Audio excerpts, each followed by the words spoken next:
ದಾವಣಗೆರೆ ದಂಗಲ್ ಮಧ್ಯೆ ಇವತ್ತು ದೆಹಲಿಗೆ ರಾಜ್ಯದ ಸಿಎಂ ಮತ್ತು ಉಪಮುಖ್ಯಮಂತ್ರಿ ಒಂದೇ ವಿಶೇಷ ವಿಮಾನದಲ್ಲಿ ಇಬ್ಬರು ದೆಹಲಿ ಪ್ರಯಾಣ ಮಾಡಲಿದ್ದಾರೆ.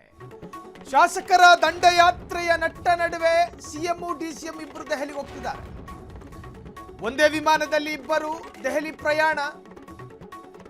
ಹೈಕಮಾಂಡ್ಗೆ ರಾಜ್ಯದ ಪ್ರಸ್ತುತ ವರದಿಯನ್ನ ಕೊಡೋದಕ್ಕೆ ಸಿಎಂ ವರಿಷ್ಠರಿಗೆ ನೀಡಲಿರುವ ಪ್ರತ್ಯೇಕ ವರದಿಯಲ್ಲಿ ಏನಿದೆ? ಸಚಿವ ಜಮೀರ್ ವಿಚಾರ ಚರ್ಚೆ ಮಾಡ್ತಾರಾ ಸಿದ್ದರಾಮಯ್ಯ ಮತ್ತು ಡಿಕೆ ಶಿವಕುಮಾರ್? ಸಿಎಂ ಆಪ್ತರೇ ಡಿಕೆಶಿ ಬಣದ ಟಾರ್ಗೆಟ್ ಆಗಿದ್ದಾರಾ?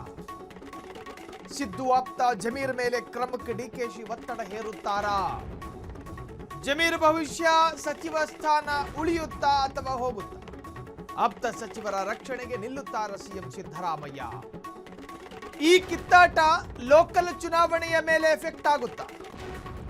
ಕಾಂಗ್ರೆಸ್ ಹೈಕಮಾಂಡ್ ಯಾರ ಪರವಾಗಿ ನಿಲ್ಲಬಹುದು? ಅತ್ಯಂತ ಕೌತುಕ, ತೀವ್ರ ಕುತೂಹಲ ಮೂಡಿಸಿದೆ ಸಿಎಂ ಡಿಸಿಎಂ ದೆಹಲಿ ಪ್ರವಾಸ.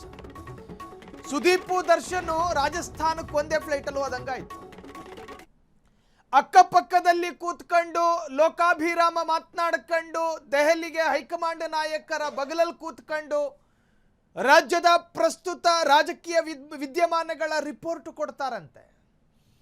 ಒಂದು ಕಡೆ ರಾಜ್ಯದ ಸೀನಿಯರ್ ಶಾಸಕರು ದೆಹಲಿಗೆ ಹೋಗಿದ್ದಾರೆ. ನನಗೆ ಈ ಬಾರಿ ರೀಶಫಲ್ ಆದರೆ ಒಂದು ಮಂತ್ರಿ ಸ್ಥಾನ ಬೇಕು ಅನ್ನೋದು. ಮತ್ತೊಂದು ಕಡೆ ವಿನಯ್ ಕುಲಕರ್ಣಿ ಎನ್ನುವಂತಹ ಕಾಂಗ್ರೆಸ್ಸಿನ ಮಾಜಿ ಸಚಿವನೊಬ್ಬ, ಇವತ್ತು ಆತನ ಶಿಕ್ಷೆಯ ಪ್ರಮಾಣ ಪ್ರಕಟ ಆಗುತ್ತೆ. ಮತ್ತೊಂದು ಕಡೆ ದಾವಣಗೆರೆ ದಕ್ಷಿಣದ ಫಲಿತಾಂಶಕ್ಕೂ ಮುಂಚಿತವಾಗಿ ಮುಸ್ಲಿಂ ನಾಯಕರ ಅತಿದೊಡ್ಡ ಬಂಡಾಯದ ಕಾಳಗವೇ ಶುರುವಾಗಿದೆ. ಇಂತಹ ಸಂದರ್ಭದಲ್ಲಿ ಸಿಎಂ ಡಿಸಿಎಂ ಇಬ್ಬರು ಒಂದೇ ಫ್ಲೈಟಲ್ಲಿ ಕೂತ್ಕೊಂಡು ಡೆಲ್ಲಿಗೆ ಹೋಗ್ತಾರೆ. ಯಾವ ರಿಪೋರ್ಟನ್ನು ಕೊಡ್ಬೋದು ಹೈಕಮಾಂಡ್ ನಾಯಕರಿಗೆ? ಒಂದು, ದಾವಣಗೆರೆ ದಕ್ಷಿಣದ ಫಲಿತಾಂಶದ ವಿಚಾರವಾಗಿ ಸುದೀರ್ಘ ಚರ್ಚೆ ಮಾಡ್ತಾರೋ, ಅಥವಾ ಬಿಜೆಡ್ ಜಮೀರ್ ಅಹ್ಮದ್ ವಿರುದ್ಧ ಕೇಳಿ ಬಂದಿರುವಂತಹ ಗುರುತರ ಆರೋಪದ ಬಗ್ಗೆ ಮಾತನಾಡ್ತಾರೋ, ಅಥವಾ ಇಲ್ಲಿ ಬಣರಾಜಕೀಯ ನಡೀತಾ ಇದೆ ಎನ್ನುವಂತಹ ಆರೋಪವನ್ನು ಎರಡೂ ನಾಯಕರು ದೆಹಲಿ ನಾಯಕರ ಮುಂದಿಡ್ತಾರೋ, ಇವೆಲ್ಲವೂ ಕೂಡ ಚರ್ಚೆ ಆಗ್ತಾ ಇರುವಂತಹ ವಿಚಾರ. ಮತ್ತೊಂದು ಕಡೆ ಸಿಎಂ ಸಿದ್ದರಾಮಯ್ಯ ಮೊನ್ನೆ ಹೇಳ್ತಾ ಇದ್ರು, ಹಿರಿಯ ನಾಯಕರು ದೆಹಲಿ ಅಂಗಳಕ್ಕೆ ಹೋಗೋದು ತಪ್ಪೇನಿಲ್ಲ, ಅವರವರ ಇಂಗಿತವನ್ನ ಅವರವರ ಬೇಡಿಕೆಯನ್ನ ದೆಹಲಿ ನಾಯಕರ ಮುಂದೆ ಇಡೋದ್ರಲ್ಲಿ ತಪ್ಪೇ ಇಲ್ಲ, ಮನೆ ಕಷ್ಟಗಳನ್ನು ಮನೆ ಯಜಮಾನನ ಮುಂದಿಡೋದು ಇನ್ಯಾರ ಮುಂದಿಡೋದಕ್ಕೆ ಸಾಧ್ಯ ಅನ್ನೋ ಅರ್ಥದಲ್ಲಿ ಮಾತನಾಡ್ತಾ ಇದ್ರು. ಇನ್ನು ಡಿಕೆ ಶಿವಕುಮಾರ್ ದೆಹಲಿ ದಂಡಯಾತ್ರೆಯ ಬಗ್ಗೆ ಈವರೆಗೂ ರಿಯಾಕ್ಟ್ ಮಾಡದೇ ಇದ್ರೂ ಕೂಡ ಎಲ್ಲೋ ಒಂದು ಕಡೆ ಇದು ಬಣರಾಜಕೀಯ ನಡೀತಾ ಇದೆ. ನೋಡಿ, ಬಿಜೆಡ್ ಜಮೀರ್ ಅಹಮದ್ ಖಾನ್ ವಿರುದ್ಧ ಬಂಡಾಯ ಎದ್ದಿರ್ತಕ್ಕಂತಹ ಅದೇ ಪಕ್ಷದ ಮುಸ್ಲಿಂ ನಾಯಕರೆಲ್ಲರೂ ಡಿಕೆ ಬಣಕ್ಕೆ ಸೇರಿರುವಂತಹ ವ್ಯಕ್ತಿಗಳು. ಇನ್ನು ಡೆಲ್ಲಿ ಹೈಕಮಾಂಡ್ ಅಂಗಳಕ್ಕೆ ಹೋಗಿರುವಂತಹ ಅಷ್ಟು ಹಿರಿಯ ಶಾಸಕರು ಬಹುತೇಕ ಸಿಎಂ ಸಿದ್ದರಾಮಯ್ಯರ ಬಣದವರು.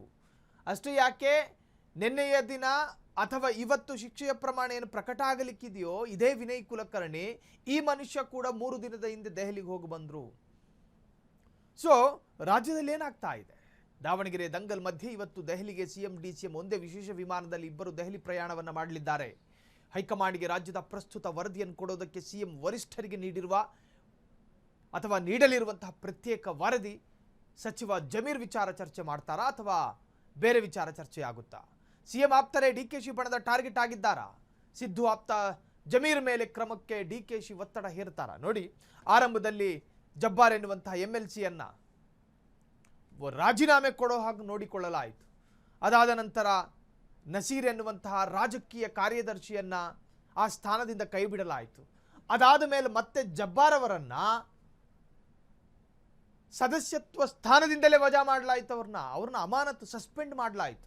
ಅದಾದ ನಂತರ ನಿಮಗೆ ಗೊತ್ತಿರಲಿ, ನಿನ್ನೆ ನಡೆದಂತಹ ಅಪ್ಡೇಟ್ಸ್, ಅಫ್ರೀನ್ ಎನ್ನುವಂತಹ ಒಂದು ಸ್ಥಳೀಯ ನಾಯಕತ್ವವನ್ನು ವಹಿಸಿದ್ದಂತಹ ಜಮೀರ್ ಅಹ್ಮದ್ ಅವರ ಆಪ್ತೆ ಆ ಹೆಣ್ಣುಮಗಳನ್ನು ಕೂಡ ಕೈ ಬಿಡಲಾಯಿತು, ರಾಜೀನಾಮೆ ಕೊಡುವಂತೆ ನೋಡಿಕೊಳ್ಳಲಾಯಿತು. ಒಟ್ಟಾರೆ ಒನ್ ಡೇ ಆಕ್ಷನ್ ಶುರುವಾಗಿದೆ ಕಾಂಗ್ರೆಸ್ನಲ್ಲಿ. ಜಮೀರ್ ಅಹ್ಮದ್ ಎಡ ಮತ್ತು ಬಲದಲ್ಲಿ ಯಾರ್ಯಾರು ಆಪ್ತರು ಅಂತ ಹೇಳಿ ಗುರುತಿಸ್ಕೊಂಡಿದ್ದಾರೋ ಎಲ್ಲರನ್ನು ಕೂಡ ಟಾರ್ಗೆಟ್ ಮಾಡಿ ಕೈ ಬಿಡಲಾಗ್ತಾ ಇದೆ. ಈ ಬಗ್ಗೆ ಹೆಚ್ಚಿನ ಡೀಟೇಲ್ಸ್ ಅನ್ನು ಪಡೆಯೋಣ. ನಮ್ಮ ಪೊಲಿಟಿಕಲ್ ರಿಪೋರ್ಟರ್ ಮಾರುತಿ ಫೋನ್ ಸಂಪರ್ಕದಲ್ಲಿ. ಮಾರುತಿ, ಒಂದೇ ಫ್ಲೈಟ್ ಅಲ್ಲಿ ರಾಜ್ಯದ ಸಿಎಂ ಡಿಸಿಎಂ ಹೋಗಿ ಬರ್ತಾರಂತೆ. ಸೊ ಇವರು ಹೋಗಿ ಅಲ್ಲಿ ಯಾವ್ಯಾವ ರಿಪೋರ್ಟ್ ಅನ್ನು ಕೊಡಬಹುದು ಎನ್ನುವಂತಹದ್ದೇ ಕೌತುಕ. ದಾವಣಗೆರೆ ದಕ್ಷಿಣದ ಬಗ್ಗೆ ಮಾತನಾಡ್ತಾರೋ, ವಿನಯ್ ಕುಲಕರ್ಣಿಯ ಬಗ್ಗೆ ಮಾತನಾಡ್ತಾರೋ, ಬಿಜೆಡ್ ಜಮೀರ್ ಅಹಮದ್ ಖಾನ್ ವಿರುದ್ಧ ಕೇಳಿ ಬಂದಿರುವಂತಹ ಆರೋಪದ ಬಗ್ಗೆ ಮಾತನಾಡ್ತಾರೋ?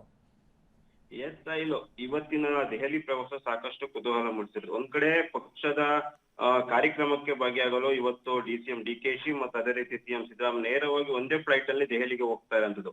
ಇದು ಸಾಕಷ್ಟು ಕುತೂಹಲ ಮೂಡಿಸಿದೆ. ಯಾಕೆಂದ್ರೆ ರಾಜ್ಯದಲ್ಲಿ ಇತ್ತೀಚಿನ ಬೆಳವಣಿಗೆ ನೋಡೋದಾದ್ರೆ ಸಾಕಷ್ಟು ಕಂಪ್ಲೇಂಟ್ ಅಂಡ್ ಸಾಕಷ್ಟು ಜನರಿಂದ ಒಂದ್ ರೀತಿಯಾದಂತಹ ಚಟುವಟಿಕೆಗಳಾಗಿರ್ಬೋದು, ಗೊಂದಲದಿಂದ ಸಾಕಷ್ಟು ಕೂಡಿರುವಂತದ್ದು. ಇದರಿಂದಾಗಿ ಇದರ ಬಗ್ಗೆ ಚರ್ಚೆ ಮಾಡಲು ಇವತ್ತು ಅವಕಾಶ ಸಿಗುತ್ತಾ ಎಂಬ ಪ್ರಶ್ನೆ ಒಂದ್ ವೇಳೆ ಸಿಕ್ಕಿದ್ದೇ ಅದ್ರಲ್ಲಿ ಸಾಕಷ್ಟು ವಿಚಾರಗಳನ್ನ ಪ್ರಸ್ತಾಪ ಮಾಡುವ ಸಾಧ್ಯತೆ ಇರುವಂತದ್ದು. ಪ್ರಮುಖವಾಗಿ ದಾವಣಗೆರೆ ಬೈ ಎಲೆಕ್ಷನ್ ಸಂಬಂಧಪಟ್ಟಂತೆ ಈಗಾಗಲೇ ಒಬ್ಬರನ್ನ ಸಿಎಂ ಕಾರ್ಯದರ್ಶಿಯಿಂದ ಕೈಬಿಟ್ಟು ಸಿಎಂ ರಾಜಕೀಯ ಕಾರ್ಯದರ್ಶಿಯಿಂದ ಕೈಬಿಟ್ಟಿರುವಂತದ್ದು, ಮತ್ತೆ ಅದೇ ರೀತಿಯಾದ ಪಕ್ಷದಿಂದ ಸದಸ್ಯತ್ವ ಸ್ಥಾನದಿಂದ ಒಬ್ಬರನ್ನ ಉಚ್ಚಾಟನೆ ಕೂಡ ಮಾಡಿರುವಂತದ್ದು. ಇದರಿಂದಾಗಿ ಇದು ಸಾಕಷ್ಟು ಕುತೂಹಲ ಮೂಡಿಸಿದೆ. ಬೈ ಎಲೆಕ್ಷನ್ ದಂಗಲ್ ಬಗ್ಗೆ ಸಂಪೂರ್ಣವಾಗಿ ಡಿಸಿಎಂ ಡಿಕೆಶಿ ಮತ್ತು ಸಿದ್ದರಾಮಯ್ಯ ಮಾಹಿತಿ ನೀಡುವ ಸಾಧ್ಯತೆ ಇರುವಂತದ್ದು. ಒಂದ್ ಕಡೆ ಜಮೀರ್ ಅವರನ್ನ ಸಚಿವ ಸ್ಥಾನದಿಂದ ಕೈಬಿಡಬೇಕು ಅಂತ ಈಗಾಗಲೇ ಒತ್ತಾಯಗಳು ಕೇಳಿ ಬರ್ತಾ ಇರ್ತದೆ. ಇದ್ರ ಬಗ್ಗೆ ಯಾವ ರೀತಿ ಹೈಕಮಾಂಡ್ ನಿರ್ಧಾರ ಕೈಗೊಳ್ಳುತ್ತೆ ಎಂಬುದು ಕೂಡ ಕಾದ್ ನೋಡ್ಬೇಕು. ಸಿಎಂ ಸಿದ್ದರಾಮಯ್ಯ ನೇರವಾಗಿ ಜಮೀರ್ ಅಹಮದ್ ಖಾನ್ ವಿರುದ್ಧ ಏನು ಬ್ಯಾಟ್ ಬೀಸುವ ಸಾಧ್ಯತೆ ಇರುವಂತದ್ದು. ಯಾಕೆಂದ್ರೆ ಹೈಕಮಾಂಡ್ ಹೇಳಿರೋದ್ರಿಂದನೇ ಅವರು ಕೇರಳದ ಪ್ರಚಾರದಲ್ಲಿ ಭಾಗಿಯಾಗಿರುವಂತದ್ದು. ಇದರಲ್ಲಿ ಜಮೀರ್ ಅಹಮದ್ ಅವರ ಪ್ರಸ್ತಾಪ ಏನಿಲ್ಲ. ನನ್ನ ಸೂಚನೆ ಮೇರೆಗೆ ಒಂದು ದಿನದ ಮಟ್ಟಿಗೆ ಸುದ್ದಿಗೋಷ್ಠಿಯನ್ನು ಕೂಡ ನಡೆಸಿದ್ದಾರೆ ಅಂತ ಅವರ ಪರ ವಕಾಲತನ ವಹಿಸುವ ಸಾಧ್ಯತೆ ಇರುವಂತದ್ದು. ಈಗಾಗಲೇ ಸಿಎಂ ಅವ್ರಿಗೂ ಕೂಡ ಜಮೀರ್ ಅಹಮದ್ ಖಾನ್ ಏನೆಲ್ಲ ನಡೆದಿದೆ ಎಂಬುದು ಸಂಪೂರ್ಣ ವರದಿಯನ್ನ ಕೂಡ ನೀಡಿದ್ದಾರೆ. ಇನ್ನೊಂದ್ ಕಡೆ ನಜೀರ್ ಅಹಮದ್ ವಿರುದ್ಧ ಕ್ರಮ ಕೈಗೊಂಡಿರೋದಾಗಿರ್ಬೋದು ಮತ್ತು ಜಬ್ಬಾರ್ ವಿರುದ್ಧ ಕ್ರಮ ಏನ್ ಕೈಗೊಂಡಿದ್ದಾರೆ ಅದ್ರ ಬಗ್ಗೆ ಮುಸ್ಲಿಂ ಸಮುದಾಯ ಏನ್ ಅನ್ಕೊಳ್ತಿದೆ ಅದ್ರ ಬಗ್ಗೆ ಕೂಡ ವರದಿ ನೀಡುವ ಸಾಧ್ಯತೆ ಇರುತ್ತದೆ. ಈಗಾಗಲೇ ಸಾಕಷ್ಟು ಮುಸ್ಲಿಂ ನಾಯಕರು ಮತ್ತು ಅದೇ ರೀತಿ ಮುಸ್ಲಿಂ ಮತದಾರರು ಕೂಡ ಆಕ್ರೋಶಗೊಂಡಿರೋದು. ಕೇವಲ ಮುಸ್ಲಿಮರು ಓಟ್ಗಾಗೆ ಬೇಕಾ, ಈ ತರದ ಏನಾದ್ರೂ ಸಮಸ್ಯೆ ಆದಾಗ ಕೇವಲ ಮುಸ್ಲಿಮರು ತಲೆದಂಡ ಹಾಕ್ತಿದೆ ಎಂಬ ಬಗ್ಗೆ ಕೂಡ ಈಗ ಪ್ರಸ್ತಾಪ ಮಾಡುವ ಸಾಧ್ಯತೆ ಇರುವಂತದ್ದು. ಇನ್ನೊಂದ್ ಕಡೆ ಈಗಾಗಲೇ ಅಂದ್ರೆ ಪ್ರಮುಖವಾಗಿ ಸಿಎಂ ಸಿದ್ದರಾಮಯ್ಯ ಜೊತೆ ಇರೋರ್ನೇ ಟಾರ್ಗೆಟ್ ಮಾಡ್ತಿದ್ದಾರೆ ಎಂಬ ಪ್ರಶ್ನೆ ಕೂಡ ಈಗ ಕೇಳಿ ಬರ್ತಿರುವಂತದ್ದು. ಅದ್ರ ಬಗ್ಗೆಯೂ ಪ್ರಸ್ತಾಪ ಮಾಡಿ ಒಂದು ವಿವರಣೆಯನ್ನ ನೇರವಾಗಿ ಸಿಎಂ ಸಿದ್ದರಾಮಯ್ಯ ಮತ್ತು ಡಿಕೆಶಿ ಅವರಿಗೂ ಹೈಕಮಾಂಡ್ ನಾಯಕರಾದ ಸುರ್ಜೇವಾಲಾ ಅಥವಾ ವೇಣುಗೋಪಾಲ್ ಮತ್ತು ಒಂದು ವೇಳೆ ರಾಹುಲ್ ಗಾಂಧಿ ಭೇಟಿಯಾದ್ರೆ ಅವ್ರಿಗೂ ಕೂಡ ವರದಿ ನೀಡುವ ಸಾಧ್ಯತೆ ಇರುವಂತದ್ದು. ಸಾಯಿಲ್ ಹಾಗೇರಿ ಮಾರುತಿ, ಕ್ವಿಕ್ ಆಗಿ ಬರ್ತೀನಿ. ಈ ವಿಚಾರಕ್ಕೆ ಸಂಬಂಧಪಟ್ಟ ಹಾಗೆ ಒಂದಷ್ಟು ಅಪ್ಡೇಟ್ಸ್ಗಳು ಲಭ್ಯವಾಗ್ತಾ ಇದೆ. ಇವತ್ತು ಒಂದೇ ವಿಮಾನದಲ್ಲಿ ಸಿಎಂ ಡಿಸಿಎಂ ಡೆಲ್ಲಿಗೆ ಹೋಗ್ತಾರೆ. ಕ್ಷಣ ಕ್ಷಣದ ಸುದ್ದಿಗಳಿಗಾಗಿ ಫ್ರೀಡಂ ಟಿವಿ ಸಬ್ಸ್ಕ್ರೈಬ್ ಮಾಡಿ, ಲೈಕ್ ಮಾಡಿ ಹಾಗೂ ಫಾಲೋ ಮಾಡಿ. ಹೊಸ ಸುದ್ದಿಗಳ ನೋಟಿಫಿಕೇಶನ್ಗಾಗಿ ಬೆಲ್ ಐಕಾನ್ ಮೇಲೆ ಕ್ಲಿಕ್ ಮಾಡಿ.